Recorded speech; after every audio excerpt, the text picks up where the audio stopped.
the American economy that helps provide opportunity to middle-class Americans and those seeking to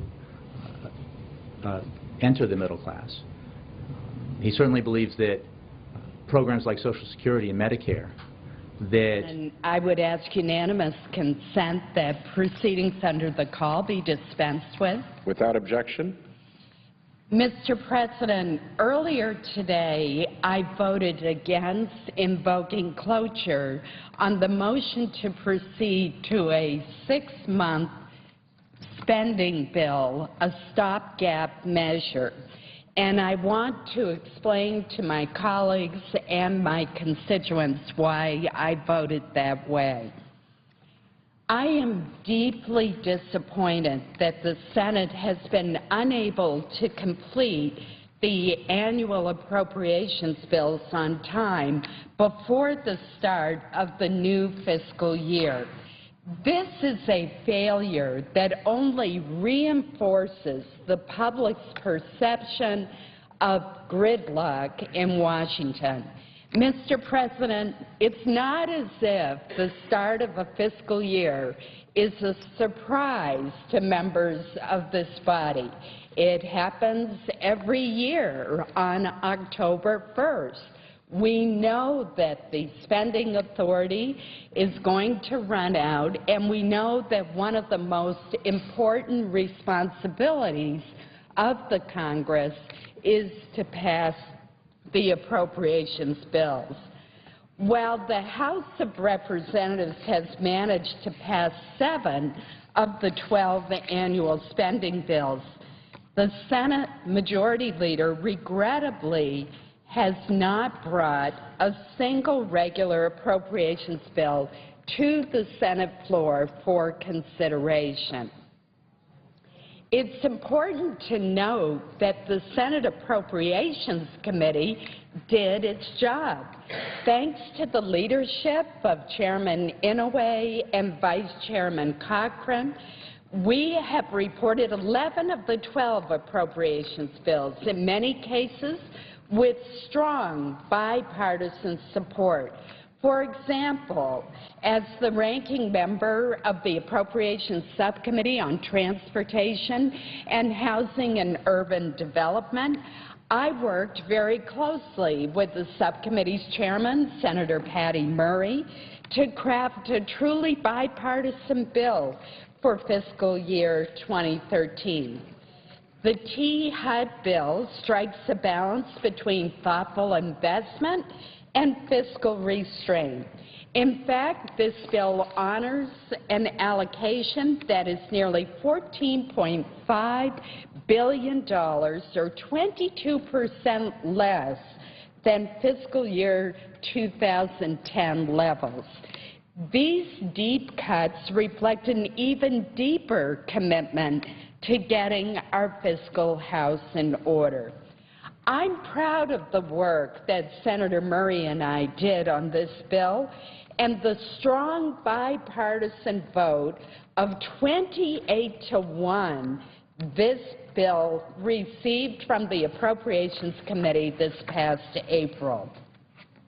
Like our bill, the Agriculture Appropriations Bill, the Commerce, Justice, and Science Bill, the Department of Defense Bill, Energy and Water, Homeland Security, Legislative Branch, Military Construction and Veterans Affairs, and the State Department and Foreign Operations bills were all reported from the Appropriations Committee on a bipartisan basis.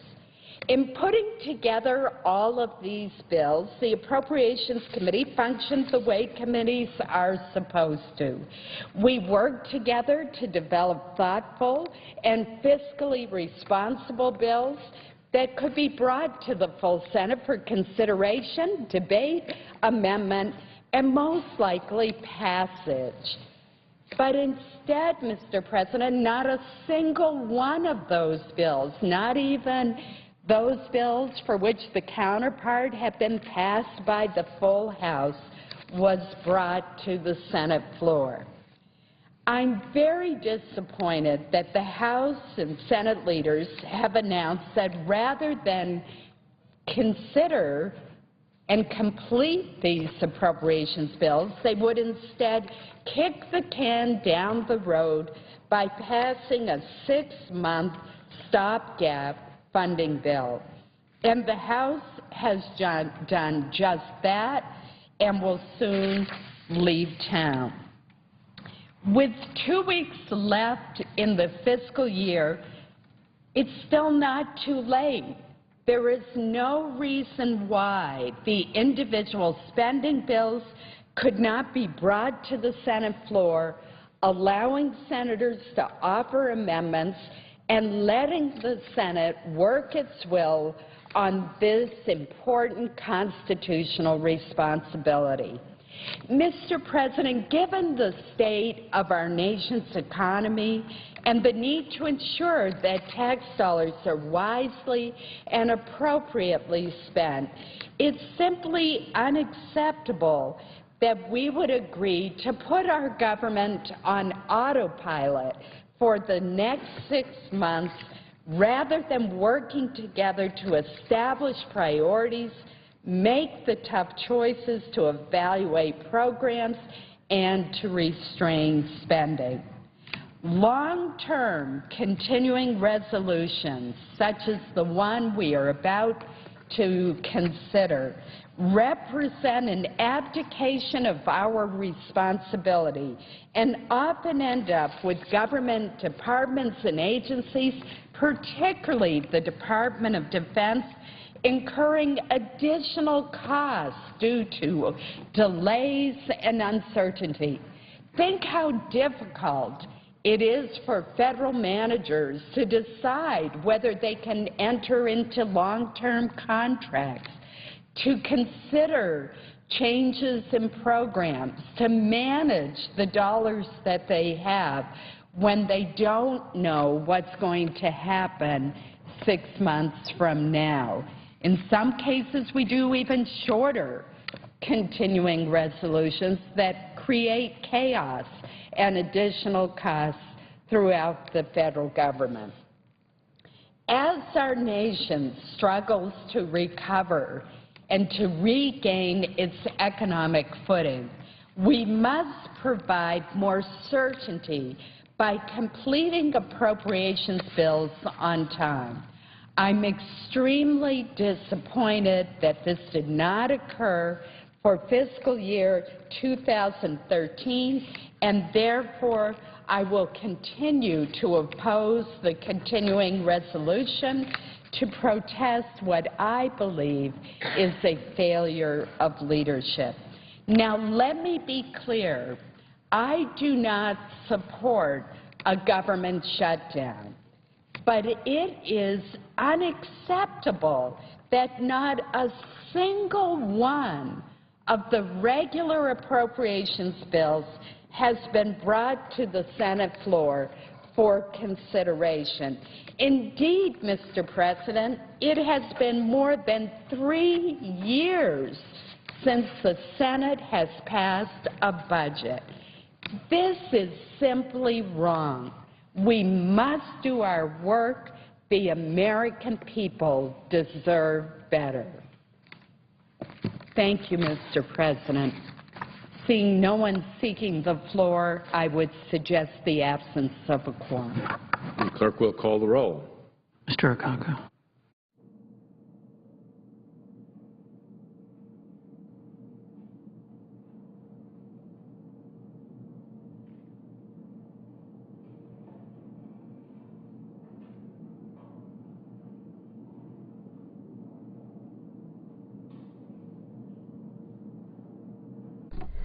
A little bit more on what Senator Collins was talking about. Earlier today, the Senate voted 76-22 to move forward with debate on a 6-month temporary spending bill. Senator Collins saying that she'd prefer to have votes on regular spending bills rather than short-term bills, so she opposes that continuing resolution. Congressional Quarterly writes that Senator Rand Paul of Kentucky also vows to filibuster all Senate business until the chamber votes on his proposal to cut off foreign aid to Pakistan, Egypt, and Libya. Mr. Paul is demanding that Pakistan release Dr. Shakil Afridi, who's helped U.S. forces track down and kill Osama bin Laden. He also wants to block aid to Egypt and Libya in response to last week's attacks of the U.S. embassies there.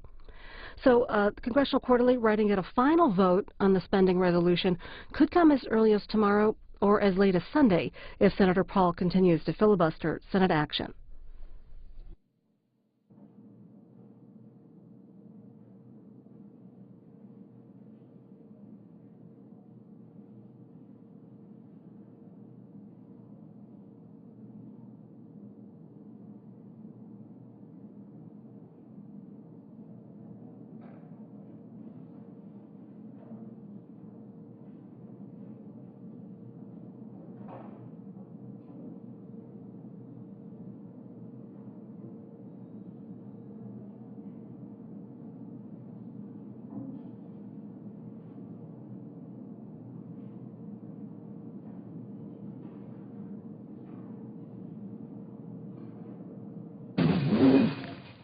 Mr. President, help me out. Help me out. Senator from Nebraska. Mr. President, I ask that the quorum call be set aside. Without objection. And, Mr. President, I ask unanimous consent to speak 5 minutes as in morning business. Without objection.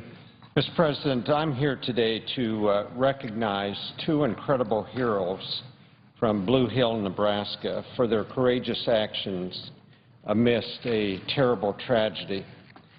On September 5, an accident between a school bus and a semi-trailer claimed the lives of 4 members of this close-knit farming community in Webster County, Nebraska.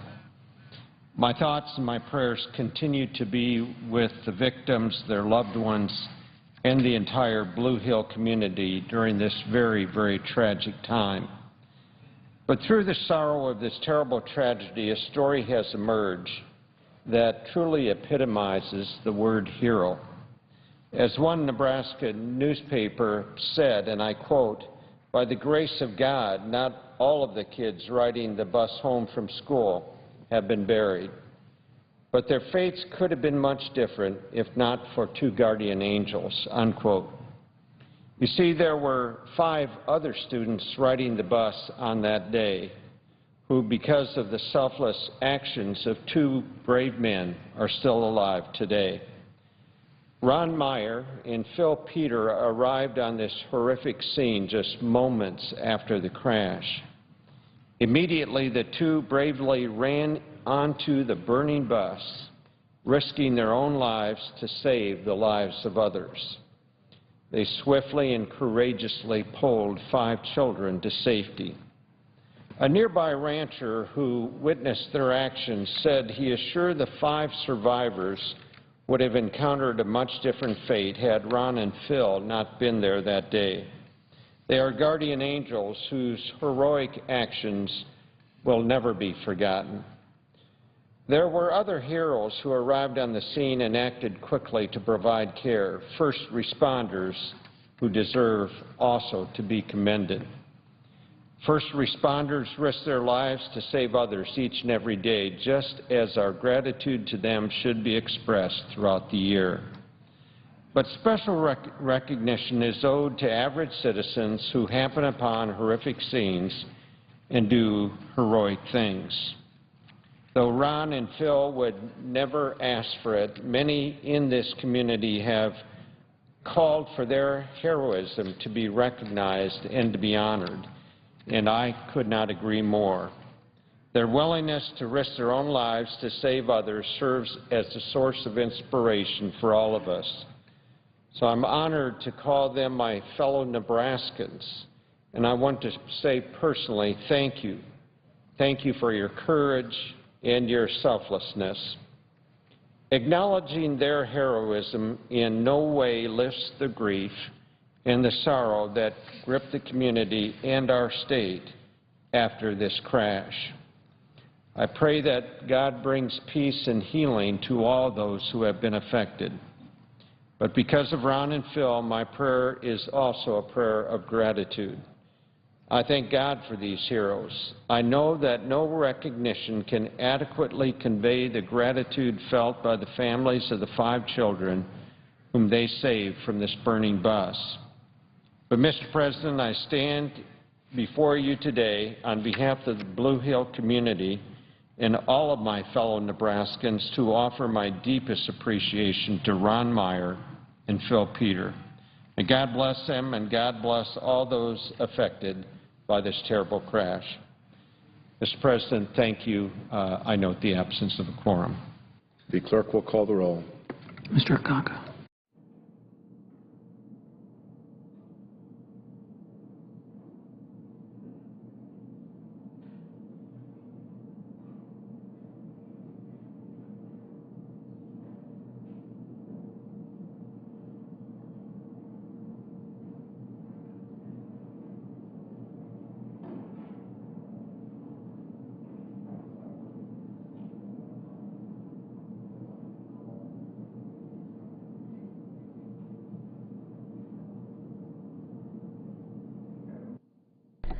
And as we wait for a senator to speak, an update on some of our live coverage tomorrow.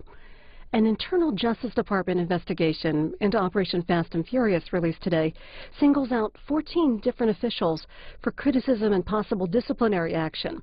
Politico writes that the report found no evidence that the department's top leaders knew about the gun-walking aspect of the operation when it was underway. Tomorrow, the Inspector General, Michael Horowitz, will discuss the report, the 471-page report, before a House committee. And our live coverage will be on C-SPAN 3 at 9:30 a.m. Eastern Time.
There was a tweet there from Representative Michelle Bachmann talking about 6 million people paying a penalty for not having health insurance in 2016.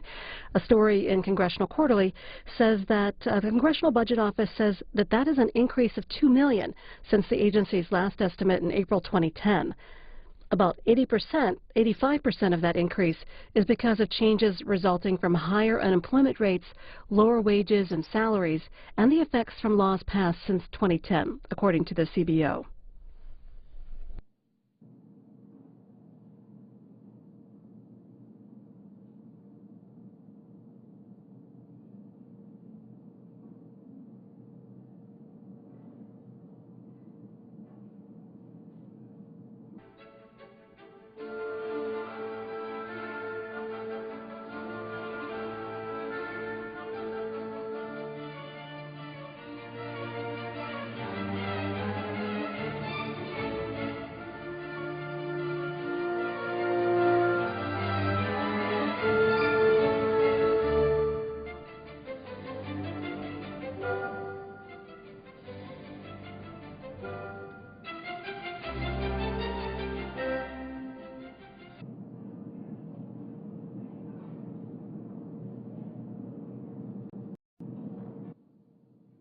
A tweet from Representative Capps talks about the Farm Bill and her opinion that the Farm Bill needs to be passed.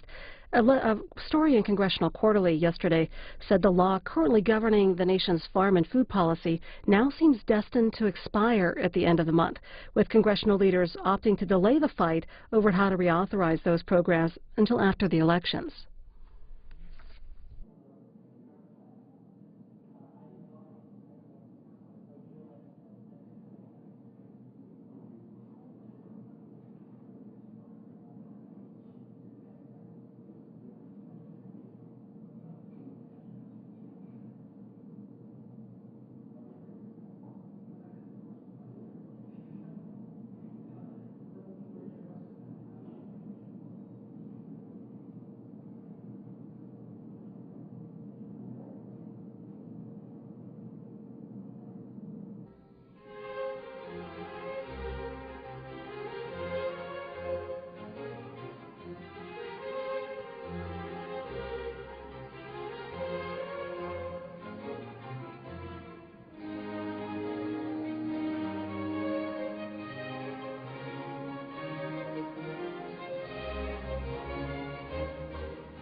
An update on some of what you'll see after the Senate is out tonight here on C-SPAN 2.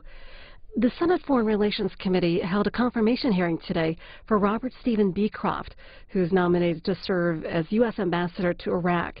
He currently serves as the head of the U.S. Embassy in Baghdad and has been in Iraq since July 2011.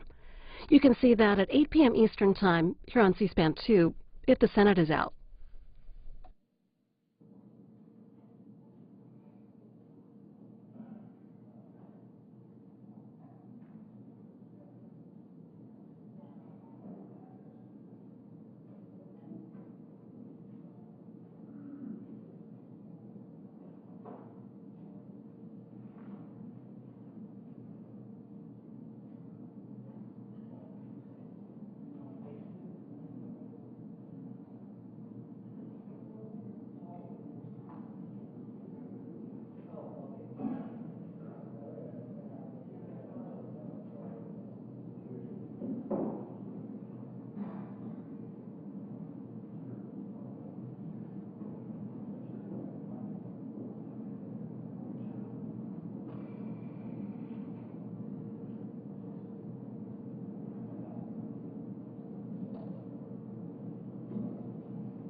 Is the process that we're in morning business? The Senate's in a quorum call. Oh, I asked that the calling of the quorum be suspended. Without objection. The Majority Leader. Objection is We're heard. about to do a consent here. Just Oh. only take a couple Well, minutes. If you can give us a couple I minutes.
The Majority Leader.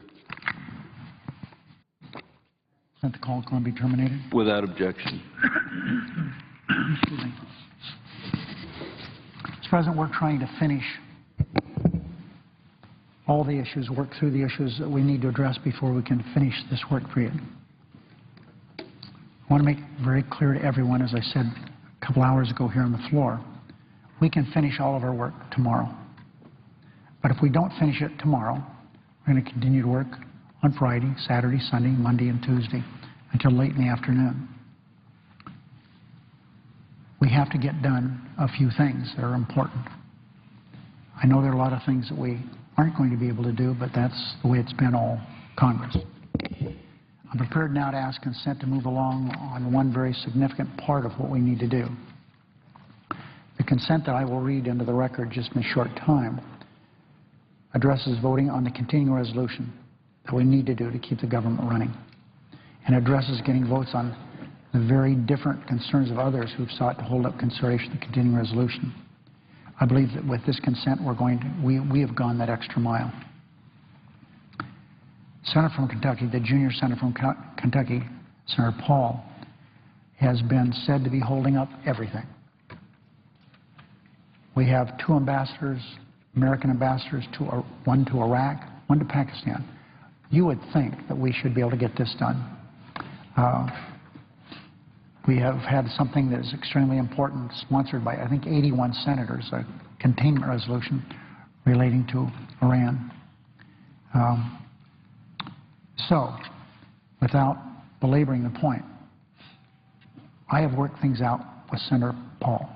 We're going to have a vote on something that he's wanted to vote on for a long time, and we can do that. I explained to a few Republicans earlier today, in fact, some last night, indicating I was working with Senator Paul, and I think we have done that. He has been reasonable, and he's been, even though ideologically sometimes I disagree with him, I've always found him somebody that you can talk to.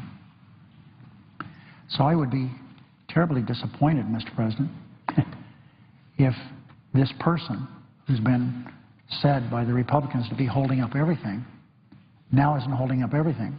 And the Republicans, it appears, if there's an objection to this, they're just hiding behind him. Because there's no reason we shouldn't be able to move forward with this legislation. So, Mr. President, I ask unanimous consent that notwithstanding cloture having been invoked, at a time to be determined by me after consultation with Senator McConnell, it be in order and the Senate proceed to consideration S 3576, which is the legislation I've just referred to, introduced by Senator Paul, the text of which is at the desk, that there be up to 60 minutes of debate equally divided between Senators Paul and Kerry, or the designees, that upon the use or leading back of that time, the Senate proceed to vote on passage of the bill, that the vote on passage be subject to a 60-vote affirmative threshold, that if the bill doesn't achieve that 60 votes, it will be considered as having been read twice, placed on the calendar. The following the vote on passage of that legislation S 3576, the Senate proceed to the consideration of calendar number 418, SJ Res 41. There be up to 60 minutes of debate equally divided between the Senators Kerry and Paul, or the designees, that upon the use or reading back of that time, Senate proceed to vote on passage of the joint resolution. That if the joint resolution is not passed, it be returned to the calendar. Following the vote on the joint resolution, the Senate resume consideration of H.J. Res. 117, the continuing resolution, that the motion to proceed be agreed to, that there be up to 60 minutes of debate equally divided between the 2 leaders or the designees prior to a vote on passage of the joint resolution. That the vote on passage be subject to 60-vote affirmative threshold. Following the vote, the majority leader be recognized. Finally, no amendments, motions, or points of order be in order during the consideration of these measures. Is there objection? Mr. President, reserving the right to object, I appreciate the majority leader's attempt to put several of these items together. I would note that our side has only had a little over an hour to try to work this through our membership. I know that there is one objection that I'll need to interpose here, but I would encourage the majority leader to meet with Senator McConnell when he is available so that they can continue to try to work on this as a potential way to proceed. But at this time, on behalf of Senator John McCain, I'll interpose an objection. Objection is heard. The Majority Leader. Everyone within the sound of my voice should understand that, again, we shouldn't be surprised, I guess, even though there had been all this focus on Senator Paul that he was holding everything up. That's really not the way it is. He's not holding everything up. It's Republicans. All this has been cleared on my side. And it's really unfortunate. We'll continue to work to reach an agreement. We need to move this vote on the CR unless we have some agreement that's going to occur, I think, at 8:45 tomorrow night. That's when the 30 hours expires.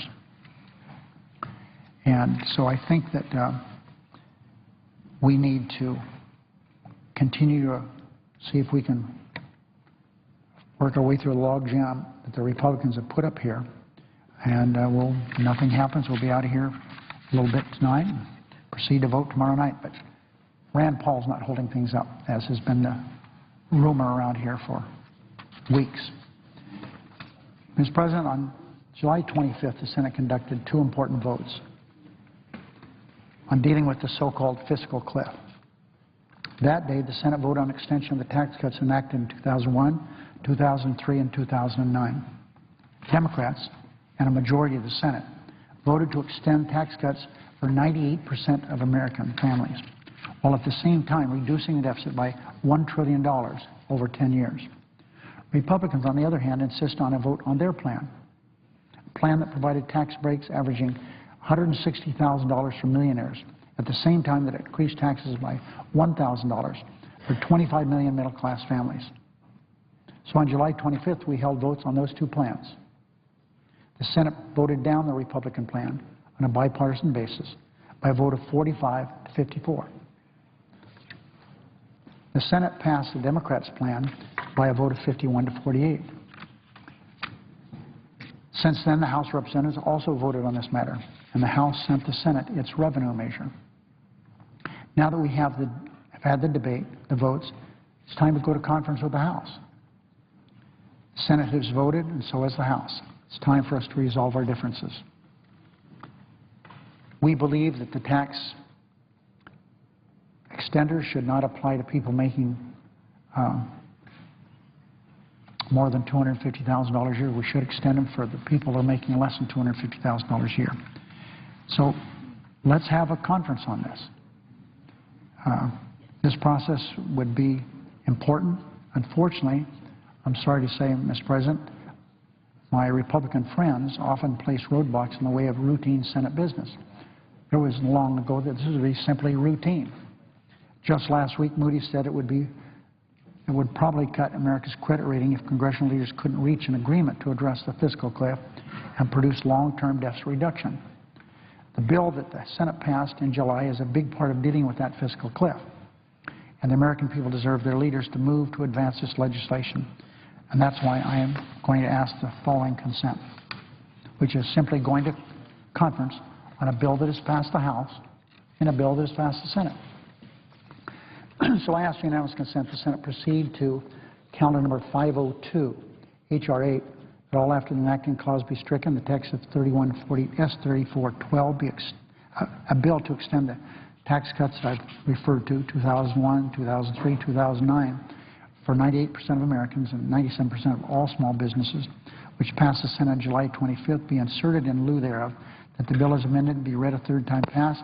Senate insist on its amendment, request a conference with the House on the disagreeing votes of the two houses, and the chair be authorized to appoint conferees on the part of the Senate consisting of the membership of the Finance Committee, with all the above occurring with no intervening action or debate. Is there objection? Reserving the right to object, I would ask consent that the agreement be modified so that rather than amending H.R. 8, that bill, namely H.R. 8, would be considered and read a third time and passed. This request would then let that bill go directly to the President's desk. Mr. President? Is there objection to the modification of the Majority Leader? I hope the record can pick up the smile on my face. I mean, why in the world would the Senate, when it's already acted to, with a majority of the Senate saying, we do not believe that there should be taxes extended to the rich. We believe in protecting the middle class.